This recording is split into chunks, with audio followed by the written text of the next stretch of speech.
हम लिखेंगे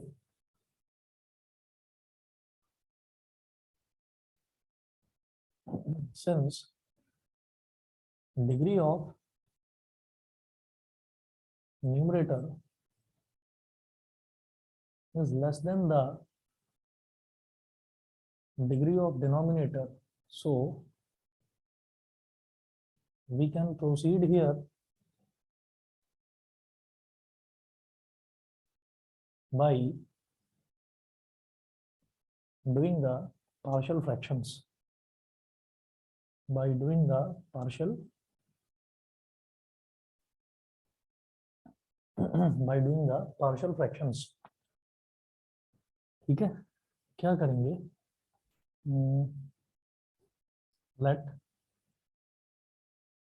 3x sir minus हम 2. पार्शियल फ्रैक्शन नहीं लगाएंगे। दोबारा बोलो क्या? पार्शियल फ्रैक्शन हम कम नहीं लगाएंगे। पार्शियल फ्रैक्शन कब नहीं लगाएंगे? जब हमको डिग्री ऑफ डिनोमिनेटर और डिग्री ऑफ न्यूमरेटर दोनों इक्वल दे रखी हो, तो तब पार्शियल फ्रैक्शन लगाने से पहले मुझे एक बार डिवीजन करना पड़ेगा, या न्यूमरेटर की डिग्री उससे बड़ी दे रखी हो तब करना पड़ेगा, या फिर इस तरीके के ब्रैकेट्स ना मिले नीचे, डिनोमिनेटर में ना मिले, तो पार्शियल फ्रैक्शन का सवाल ही नहीं उठता। और अगर मान लीजिए मुझे डिनोमिनेटर में एक क्वाड्रेटिक इक्वेशन मिल रही है, क्वाड्रेटिक इक्वेशन के फैक्टर्स हो रहे हैं, तो भी पार्शियल फ्रैक्शन लगाएंगे, क्योंकि पार्शियल फ्रैक्शन करना कंपैरेटिवली इजी पड़ता है। ठीक है, और बाकी आप ये देख लीजिए कि अभी जितना भी मैं देख रहा हूँ पार्शियल फ्रैक्शन वाले जो भी क्वेश्चंस अभी हम डिस्कस कर रहे हैं, इनमें कहीं पर भी आपको ट्रिग्नोमेट्रिकल टर्म दिखाई नहीं दे रही होगी। तो जब ट्रिग्नोमेट्रिकल टर्म दिखाई ना दे, तब भी आप समझ जाना कि अगर और डिनोमिनेटर में आपको इस तरह के फैक्टर्स दिखाई दें, तो भी समझ जाना कि पार्शियल फ्रैक्शन हम कर सकते हैं। समझ गए मेरी बात? Yes sir. ठीक है, चलिए मैं आगे बढ़ता हूँ। अच्छा, किसी भी बच्चे को ना समझ में आए कहीं पर भी प्लीज पूछना। देखिए, let 3x minus 2 upon x plus 1 का whole square into x plus 3 is equal to, अच्छा जिन बच्चों ने लास्ट की क्लास नहीं करी थी उनके लिए बता देता हूँ दोबारा। डिग्री क्या होती है कि ऊपर वाला जो एक्सप्रेशन है उसमें x की हाईएस्ट पावर, तो ऊपर वाले एक्सप्रेशन में x की हाईएस्ट पावर क्या है 1, नीचे वाले एक्सप्रेशन में x की हाईएस्ट पावर क्या होगी जब इसको सिंप्लीफाई करेंगे 3। कैसे? x प्लस 1 का होल स्क्वायर जब हम एक्सपैंड करेंगे तो उसमें x की सबसे बड़ी पावर क्या आएगी x स्क्वायर, और इधर x प्लस 3 है, तो जब इस वाले टर्म को इस वाले टर्म से पूरा एक्सपैंड कर देंगे तो इसमें x की सबसे बड़ी पावर आएगी 3। तो जो भी किसी भी एक्सप्रेशन में x की जो सबसे बड़ी पावर होती है उसी को हम उस एक्सप्रेशन की डिग्री बोल देते हैं। ठीक है, तो डिग्री ऑफ न्यूमरेटर का डिग्री ऑफ डिनोमिनेटर से छोटा होना बहुत जरूरी होता है पार्शियल फ्रैक्शन करने के लिए। वो हमको मिल गया, वो है, तो इस वजह से अब हम आगे चलेंगे।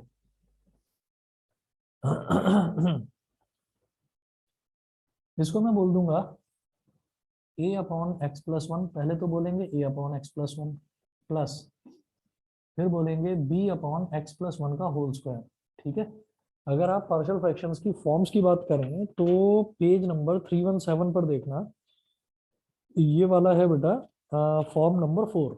ठीक है, तो एक बार तो x प्लस 1 का होल स्क्वायर है, तो होल स्क्वायर हटा कर ले लो डिनोमिनेटर में, और एक बार x प्लस 1 का होल स्क्वायर ले लो डिनोमिनेटर में, और तीसरा जो टर्म होगा वो होगा c अपॉन ये x plus 3, c upon x plus 3।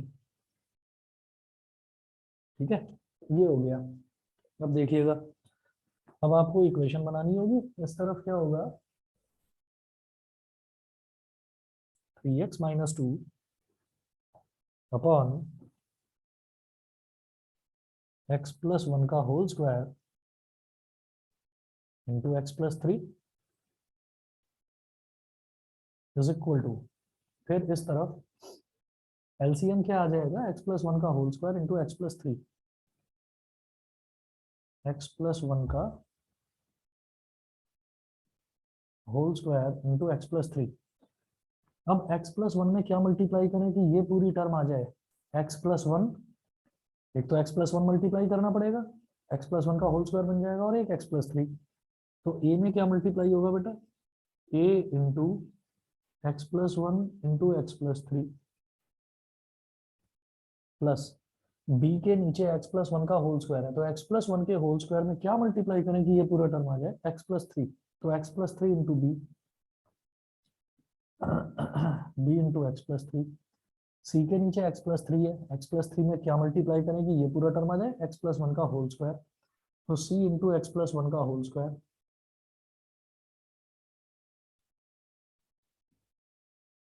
सी इंटू एक्स प्लस वन का होल स्क्वायर। ठीक है, आगे चलते हैं। ये पूरे डिनोमिनेटर से ये पूरा डिनोमिनेटर कैंसिल आउट हो गया, इधर बचेगा 3x माइनस टू, और इस वाली टर्म को एक्सपैंड करना पड़ेगा, तो a into x square, x into three, 3x, 1 into x, x, 1 into three plus का 3, plus b into x, b x, b into three, 3b, plus c into x plus one का whole square, x square plus one square plus 2 into x into one. ये हो गया 3x minus two is equal to, expand करो, a into x square क्या हो गया, ए x square, 3x plus x हो जाएगा 4x, 4x इंटू ए क्या हो गया 4ax, 3 इंटू ए हो गया 3a, bx प्लस 3b, इसको एज इट इज लिखो bx प्लस 3b, इधर देखिए c इंटू एक्स स्क्वायर तो प्लस सी एक्स स्क्वायर, वन स्क्वायर का मतलब हो गया बेटा वन, तो वन इंटू सी क्या हो गया c, two into x into one मतलब टू एक्स इंटू सी, ये हो गया 2cx। अब राइट हैंड साइड पर मुझे तीन टर्म्स दिखाई दे रहे हैं, एक एक्स स्क्वायर वाला टर्म, एक एक्स वाला टर्म और एक कांस्टेंट टर्म। कांस्टेंट टर्म मतलब जिसमें एक्स या एक्स स्क्वायर कुछ भी नहीं है। ठीक है, तो देखिएगा कि इसमें क्या करेंगे, 3x माइनस टू, बल्कि 3x माइनस टू ना लिखकर इधर एक्स स्क्वायर वाला कोई टर्म है नहीं है, तो उसको क्या लिखेंगे 0x square, 0x square plus 3x minus two is equal to, अब राइट हैंड साइड में एक्स स्क्वायर वाले टर्म देखो, एक तो सी एक्स स्क्वायर और एक ए एक्स स्क्वायर, तो ये हो जाएगा बेटा ए प्लस सी, ए प्लस सी इंटू एक्स स्क्वायर। ठीक है, फिर देखो एक्स वाले टर्म्स कौन कौन से हैं, 4ax, bx और 2cx, तो ये हो जाएगा बेटा 4a plus B plus 2c। उसके बाद देखिएगा, ये है 3a, ये है 3b और ये है c, तो 3a plus 3b plus c, 3a plus 3b plus C, 3a plus 3b plus C. अब हमारे पास क्या हो गया, अब हमारे पास लेफ्ट हैंड साइड में भी पहली टर्म एक्स स्क्वायर वाली, दूसरी टर्म एक्स वाली, तीसरी constant term, right hand side में भी पहली टर्म एक्स स्क्वायर वाली, दूसरी एक्स वाली और तीसरी कांस्टेंट टर्म। तो क्या करेंगे, अब हमें इसमें जो लाइक टर्म्स के कोफिशिएंट्स हैं उनको इक्वेट कर देना है, equating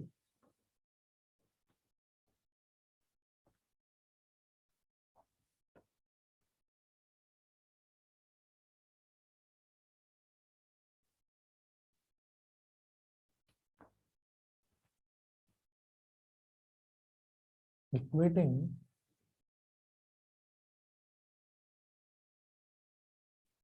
the coefficients, equating the coefficients of like terms on both sides, equating the coefficients of like terms on both sides। तो इधर देखिए एक्स स्क्वायर का कोफिशिएंट है बेटा a प्लस सी और इधर एक्स स्क्वायर का कोफिशिएंट है 0, तो a plus c is equal to 0, equation 1। इधर x का कोफिशिएंट है 4a plus B plus 2c और इधर x का कोफिशिएंट है 3, तो 4a plus B plus 2c और इधर x का कोफिशिएंट है 3 is equal to 3। Equation number 2, इधर कांस्टेंट टर्म है 3a plus 3b plus c और इधर है -2, 3a plus 3b plus c is equal to -2। ये थर्ड इक्वेशन हो गई। तो अब आप ये देखिए इसमें ना क्या करना होगा, जैसे इक्वेशन नंबर 2 और इक्वेशन नंबर 3 है, तो ये दो इक्वेशंस हैं और इसमें तीन अननोन्स हैं a b और c। लेकिन फर्स्ट इक्वेशन में मैं क्या कर सकता हूँ, मैं a को c की टर्म्स में निकाल सकता हूँ। तो हम ये कहेंगे from equation 1 a plus c is equal to 0 है ना, तो a is equal to -c हो गया। सब्स्टिट्यूट दिस वैल्यू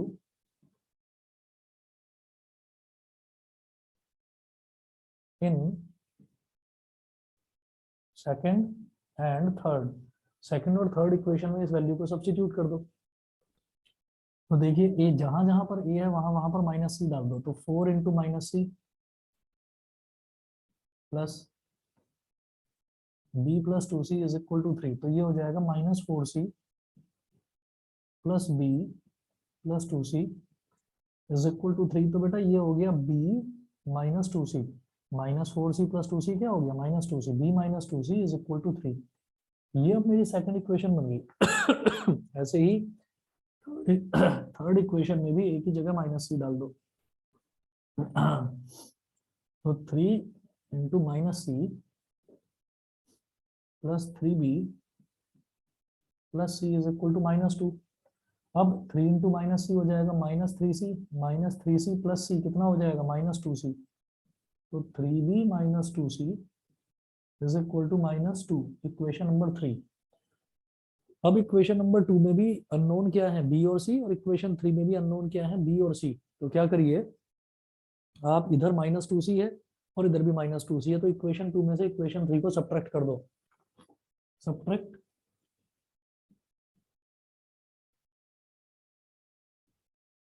3 फ्रॉम 2, तो क्या होगा b -2c is equal to 3 और 3b -2c is equal to -2। जब सब्ट्रैक्ट करते हैं तो नीचे वालों के साइन चेंज हो जाते हैं, ये प्लस का था ये माइनस, ये माइनस का था ये प्लस, ये माइनस का था ये plus, -2c plus 2c cut गया, b -3b कितना हो जाएगा -2b और 3 प्लस 2 हो जाएगा 5। बेटा b की वैल्यू हो गई -5/2। ठीक है, अब इसको आप क्या करिए, इसको इक्वेशन 2 में डाल दो।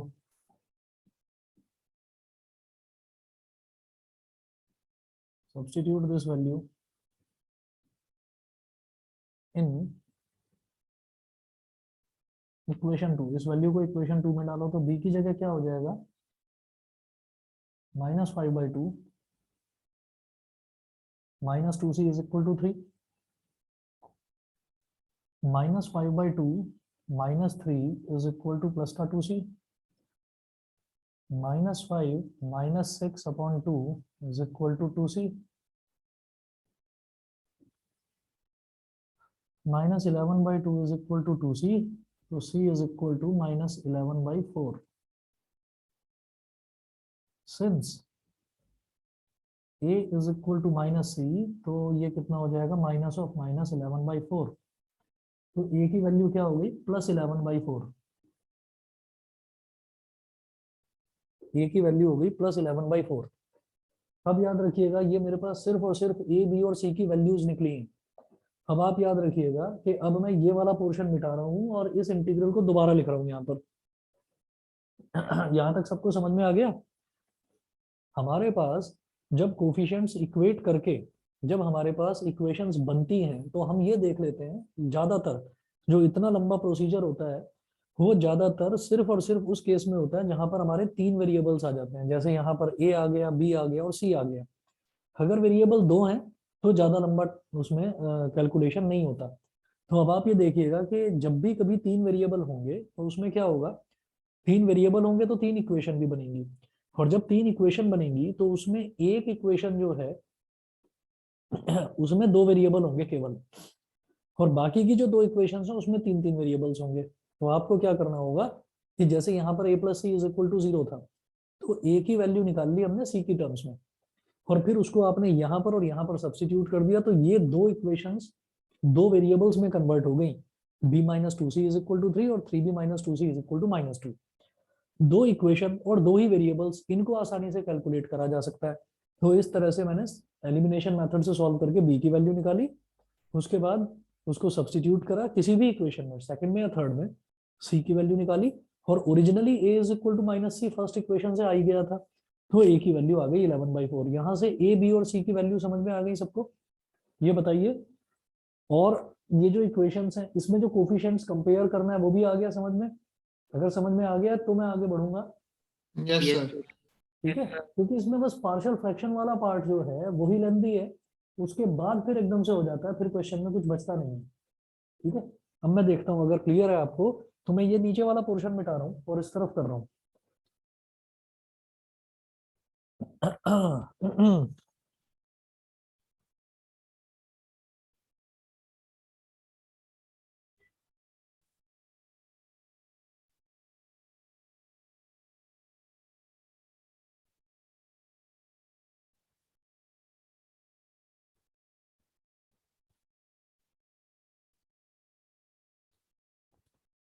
तो यहाँ पर हम ये कहेंगे now I is equal to integration 3x minus 2 upon x plus 1 का whole square into x plus 3 into d x. ये हो गया। और I is equal to integration 3x minus 2 upon x plus 1 का होल स्क्वायर एक्स प्लस 3। इस पूरे expression को मैंने ये माना था, तो इसको अब यहाँ लिख दो आप a upon x plus 1 plus b upon x plus 1 का whole square plus c upon x plus 3 और dx। ये हो गया। फिर a b और c इन तीनों की वैल्यू आप अलग अलग रख लीजिए।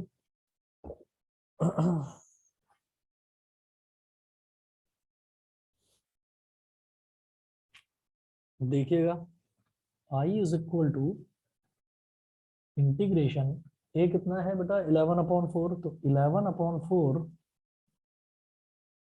अपॉन एक्स प्लस 1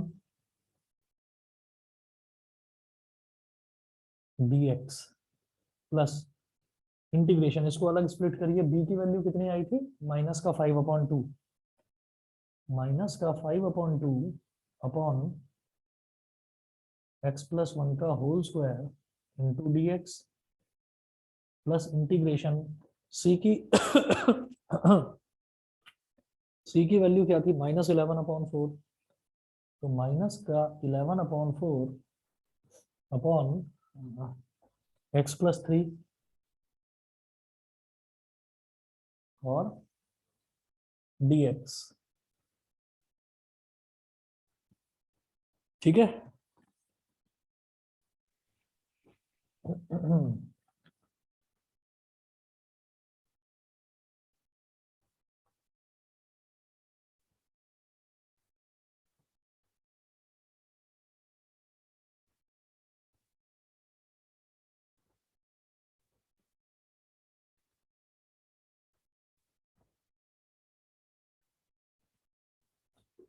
अब देखिएगा जैसे ये 11/4 है, इसको बाहर निकालो।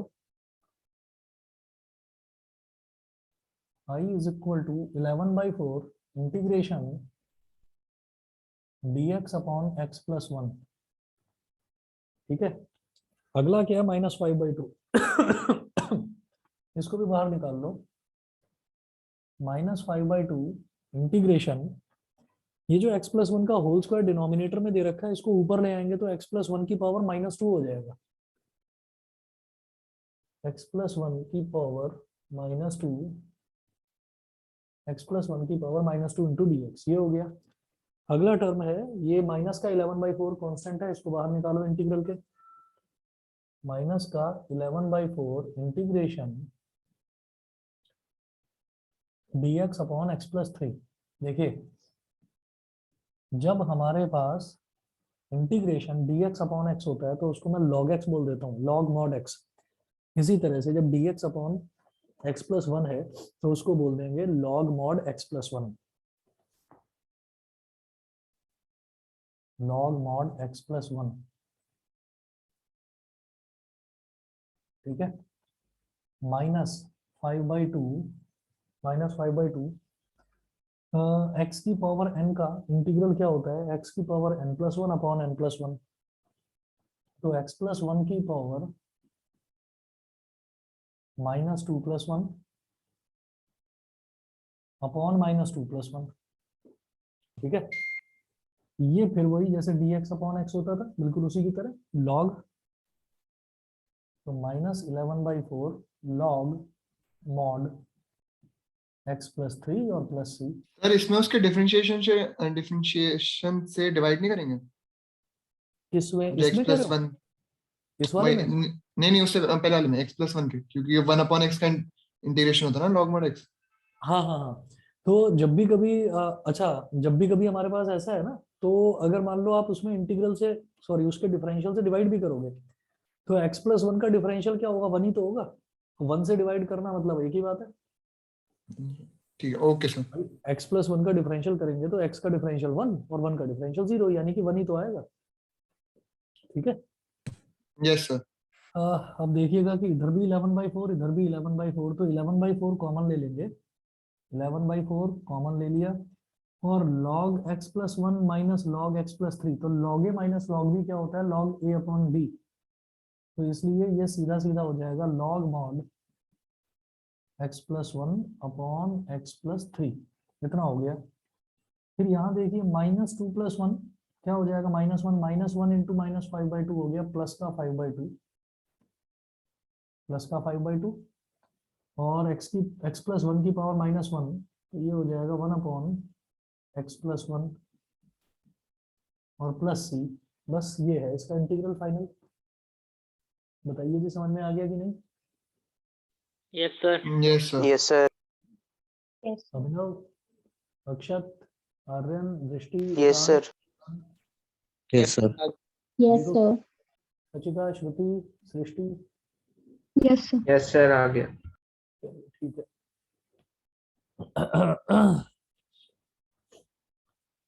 एग्जाम्पल 13 के बाद में एग्जाम्पल 13 के बाद में देखेंगे example number 14।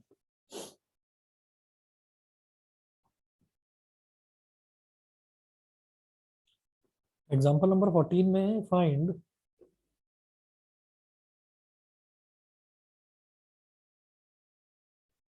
I is equal to integration x square dx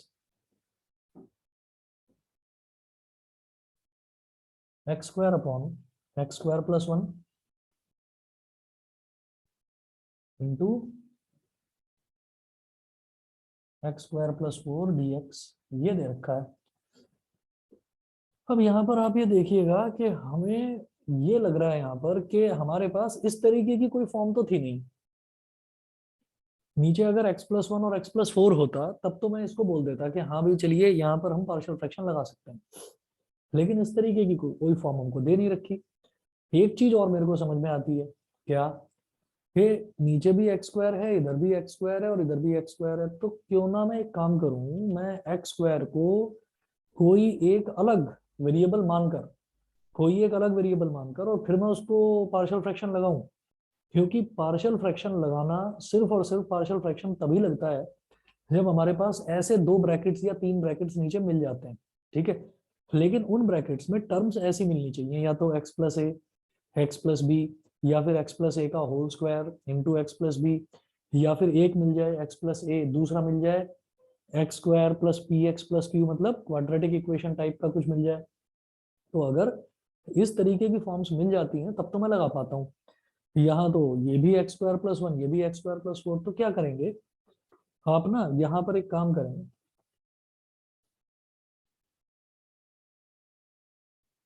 सबसे पहले ऐसा क्वेश्चन मिलता जरूर है,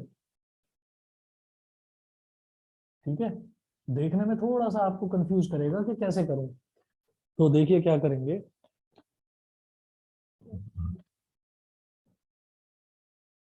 लेट इनिशियली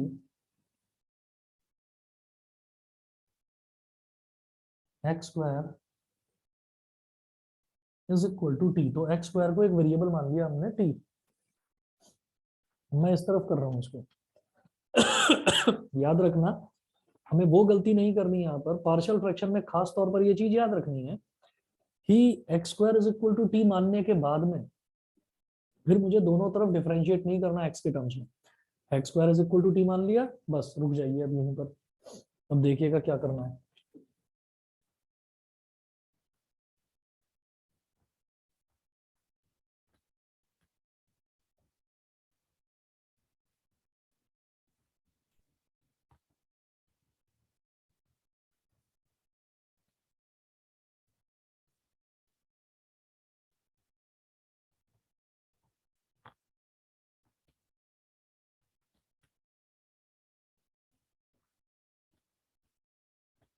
नोट करें, लेट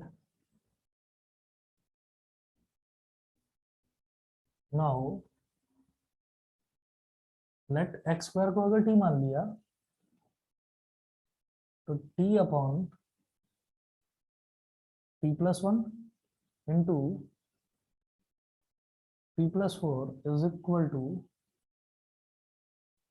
ए upon t plus one plus b upon t plus four. हमने ये मान लिया, क्यों मान लिया, क्योंकि यहाँ दिखाई दे रहा है कि अगर t upon t plus one into t plus four है, तो अगर मैं देखूं तो ऊपर वेरिएबल t है, तो t की मैक्सिमम पावर क्या है, वन, मतलब डिग्री वन है। डिनोमिनेटर में t की मैक्सिमम पावर क्या है, टू, मतलब डिग्री टू है। तो न्यूमरेटर की डिग्री डिनोमिनेटर की डिग्री से कम है, तो मैं पार्शियल फ्रैक्शन यूज कर सकता हूँ। अब t upon t plus one into t plus four, multiply करिए, इसको एलसीएम लीजिए, a into t plus four plus b into t plus one upon t plus one,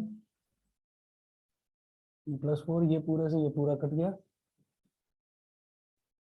t is equal to a t plus four a plus b t plus B.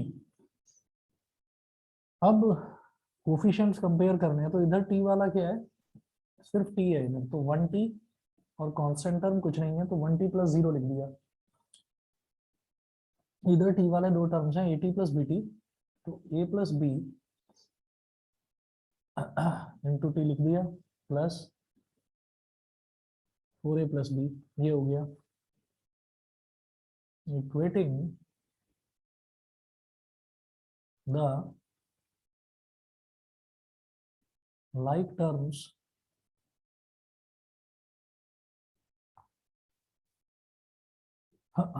coefficients on both sides, तो t का coefficient है a plus b, इधर t का coefficient है one, a plus b इधर is equal to one, इधर a plus b का coefficient, इधर कांस्टेंट टर्म है फोर ए प्लस बी, इधर कांस्टेंट टर्म है जीरो, सब्ट्रैक्ट कर दो। कैसे होता है, नीचे वाले का sign minus, b minus B cancel, a minus four A कितना हो गया, minus three A, one minus zero हो गया वन, तो a की वैल्यू हो गई minus one by three.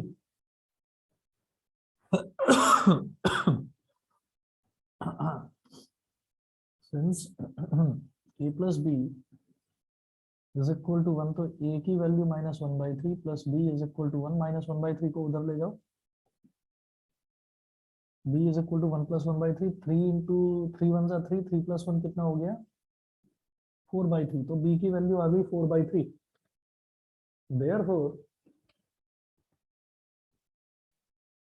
therefore I is equal to integration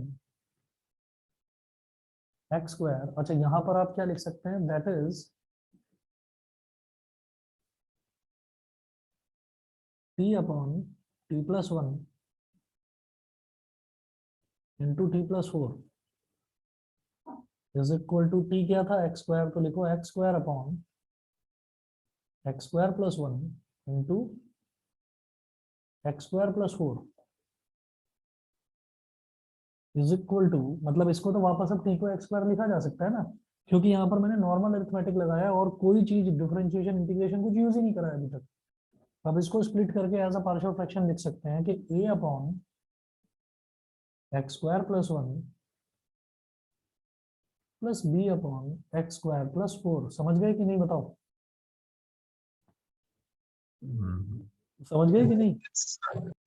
Yes, सभी sir. को क्लियर है? Vansh, Mannat, Kanishka, Yes, sir. Yes, sir. Vanshika clear है? Yes, sir. ठीक है जी। तो x square upon x square plus 1 into x square plus 4 dx is equal to a upon x square plus 1, तो बेटा a क्या है -1/3 integration -1/3 upon x square plus 1 plus b कितना है प्लस का 4/3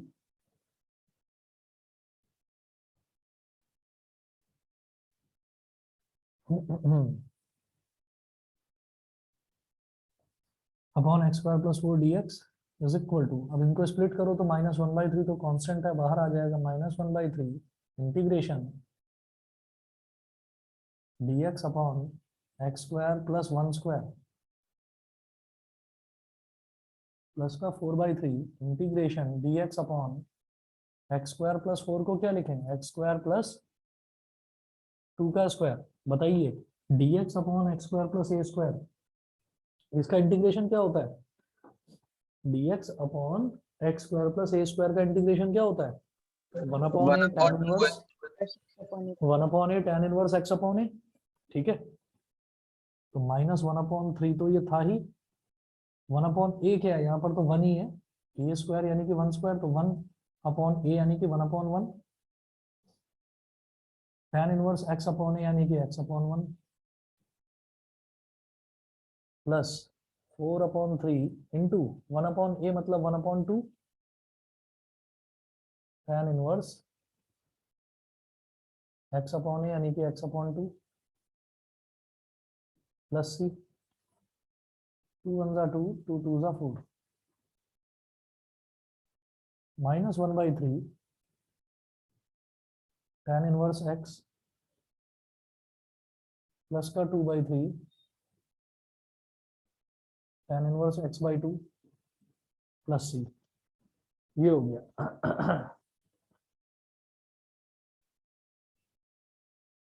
ठीक है, तो देखिए इस तरीके के भी क्वेश्चंस आ जाते हैं। फिर उसके बाद देखिए क्वेश्चन नंबर 15 है। क्वेश्चन नंबर 15 में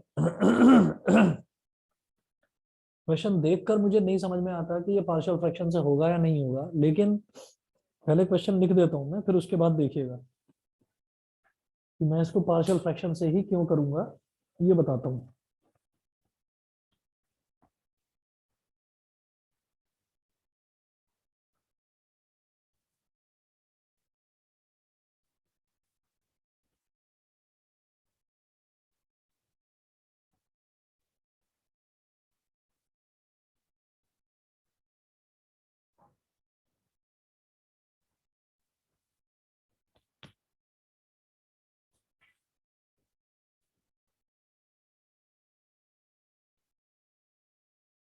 चलिए एग्जाम्पल नंबर 15 है, i is equal to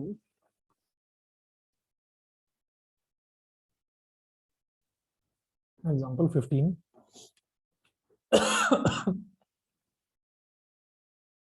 find I is equal to integration 3 sin phi minus 2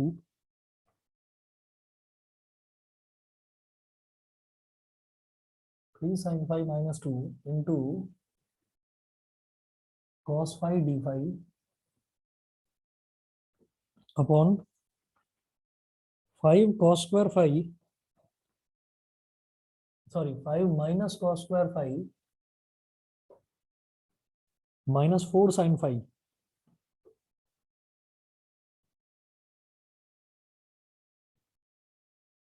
तो एट अ ग्लांस पहली नजर में मुझे ये समझ में आता है कि क्या है, हाँ ठीक है। तो सबसे पहले मुझे ये समझ में आता है कि अगर मैं साइन फाई को कुछ मान लेता हूँ, मान लो मैं साइन फाई को एक्स मान लेता हूँ और फिर दोनों तरफ मैं डिफरेंशिएट करता हूँ, मतलब साइन फाई को अगर मैं एक्स मान लेता हूँ, सब्सटीट्यूशन वाला एक्स, मतलब जैसे यहाँ पर माना था, यहाँ पर एक्स स्क्वायर को टी मान लिया था, क्योंकि यहाँ तो मुझे दिख रहा था कि ऊपर भी एक्स स्क्वायर है नीचे भी एक्स स्क्वायर है, दो अलग अलग ब्रैकेट्स में एक्स स्क्वायर दे रखा था, तो इसलिए उसको इधर भी टी इधर भी टी और इधर भी टी मान लिया था, लेकिन हमने दोनों तरफ डिफरेंशिएट नहीं करा था। यहाँ मैं ये जानता हूँ कि अगर मैं साइन फाई को टी मान लूं या एक्स मान लूं और फिर उसके बाद उसको डिफरेंशिएट करूं दोनों साइड, तो साइन फाई का डिफरेंशियल कॉस फाई मुझे यहाँ पर मिल रहा है, ठीक है।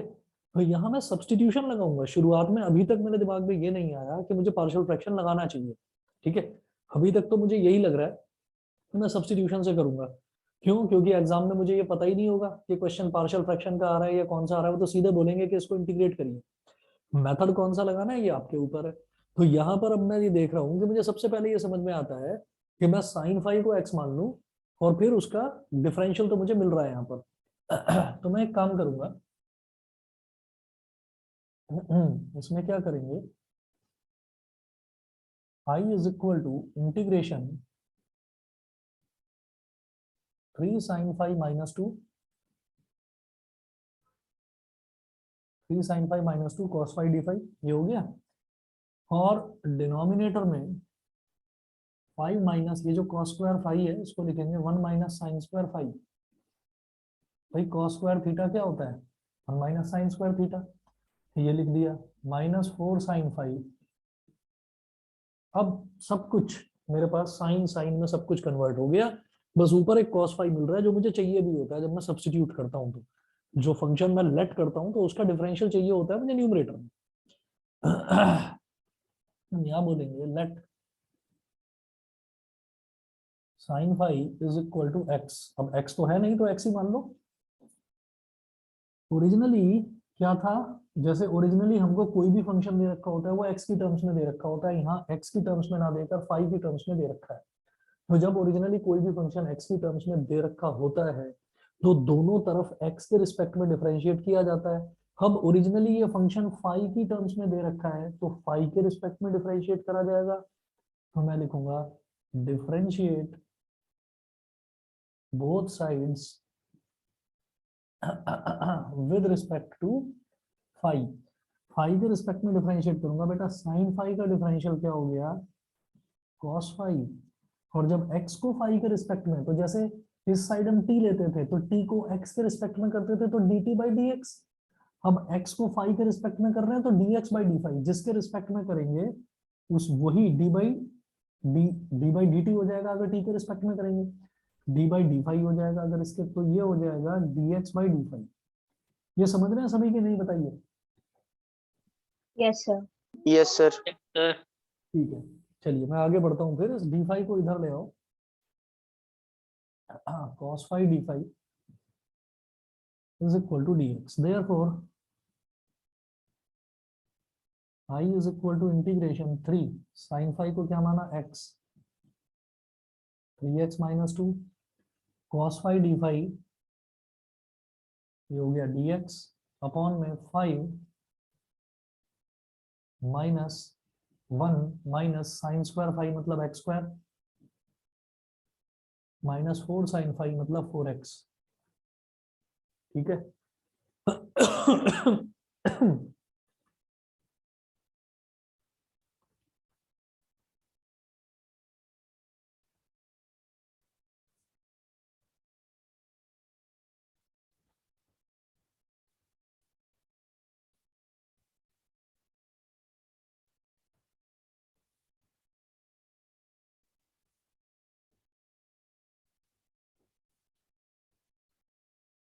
तो I is equal to integration 3x minus two upon minus minus plus का एक्स स्क्वायर, 5 माइनस 1 क्या हो जाएगा +4 और ये -4x, x square -4x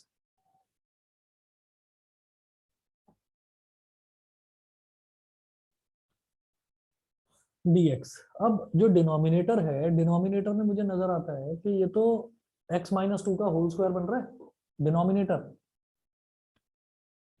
I is equal to integration 3x minus 2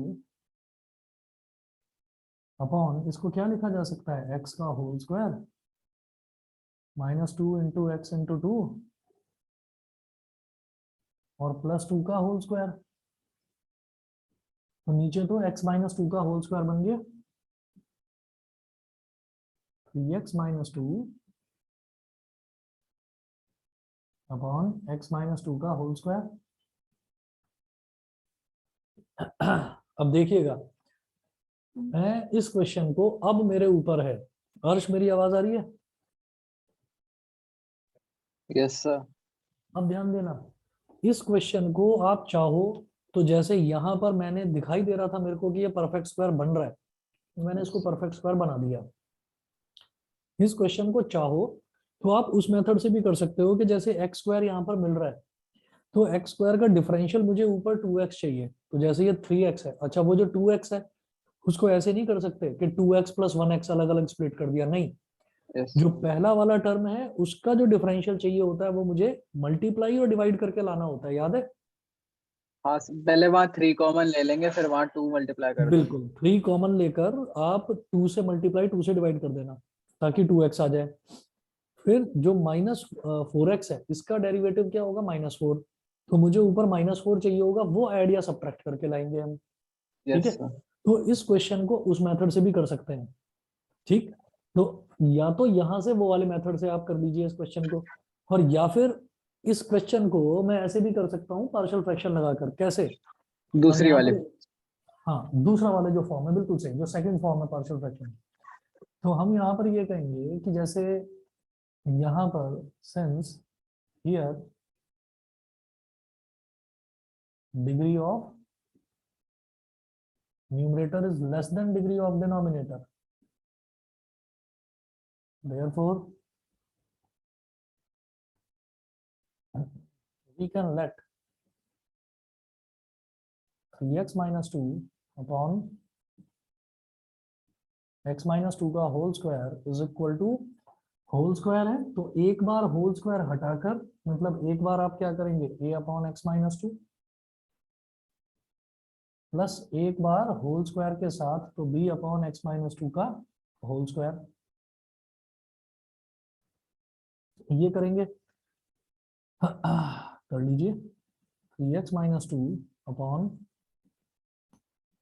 x minus 2 का whole square is equal to, जब denominator में क्या आ गया है, हाँ x माइनस 2 का होल स्क्वायर आ गया, x माइनस 2 में क्या मल्टीप्लाई करूं कि x माइनस 2 का होल स्क्वायर आ जाए, x minus 2 into a, x minus 2 का होल स्क्वायर यहाँ है ही डिनोमिनेटर में, ऊपर b है तो एज इट इज b आ जाएगा, इससे ये कैंसिल आउट हो गया। 3x minus 2 is equal to ax minus 2a plus b। 3x minus 2 is equal to ax और प्लस ब्रैकेट में डाल दो -2a plus b, equating the coefficients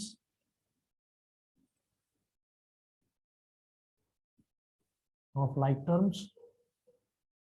like terms के कोफिशिएंट्स को इक्वेट करो तो x का कोफिशिएंट इधर a इधर 3, तो a की वैल्यू आ गई 3, इधर कांस्टेंट टर्म क्या है, -2a plus b is equal to -2, यहां से b की वैल्यू आ जाएगी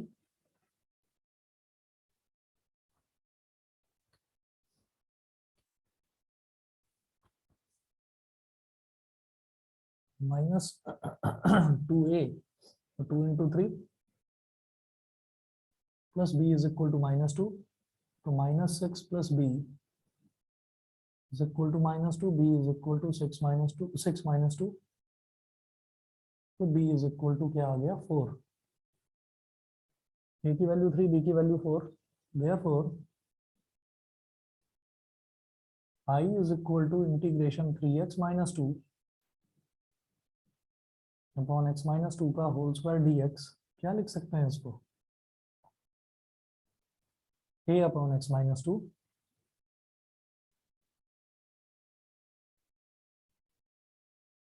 plus b upon x minus 2 का होल स्क्वायर और dx, स्प्लिट कर लीजिए, a कितना है 3, तो 3 upon x minus 2 dx plus b कितना है 4 अपॉन x माइनस 2 का होल स्क्वायर dx, ये क्या हो गया भाई dx अपॉन x माइनस 2, तो log mod x minus 2 plus 4 और ये x माइनस 2 की पावर माइनस 2, तो x माइनस 2 की power minus 2 plus 1 upon minus 2 plus 1 plus c, तो 3 log mod x minus 2, minus 2 plus 1 हो जाएगा minus 1 into 4 minus 4 into 1 upon x minus 2 और plus का c। बताइए जी समझ में आया कि नहीं, समझ गए सभी बच्चे, सभी को क्लियर है? Yes, sir. Yes, ठीक है, sir.